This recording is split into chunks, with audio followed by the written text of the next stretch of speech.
नमस्कार मंडळी. तर झाला असा की आज माका बोलवून आयला थेट परदेशातून. मग काय बॅग उचलले, पाटीक मारले आणि सकाळची पहिली फ्लाईट पकडून मी निघालोय मुंबई एअरपोर्टच्या दिशेने.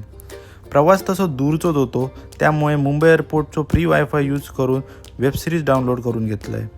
बरोबर रात्री 2 वाजता चेक इन सुरू झाला आणि नंतर फ्लाईटचे सिक्युरिटी आणि इमिग्रेशनचे प्रोसिजर क्लिअर करून मी निघाले आमच्या बोर्डिंग गेटवर जाऊ. जाताना वाटेत गावता तो म्हणजे मुंबई एअरपोर्टचो झकास असो ड्युटी फ्री आणि फूड कोर्टचो एरिया.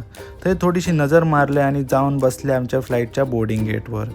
फ्लाईट सुटाक होते तसे 4 तास आणि माका बसान बसान योग लागले होते लखने, पण निजले तर उठवताला कोण मनान जाग्यात रवाचा लागला. फायनली 6 वाजता पहाटे बोर्डिंग गेट उघडल्याने आणि आम्ही जाऊन बसलो आमच्या सीटवरती. बरोबर 7च्या ठोक्याक विमानान टेक ऑफ घेतल्यान आणि सकाळचो दिसणारो मुंबई शहराचो सुंदर नजारो बघत आम्ही निघालो आमच्या प्रवासाक. बाजूचे 2 सीट रिकामे गावले, मनान मस्त गोड्डी घेतल्या आणि निदान दिलंय.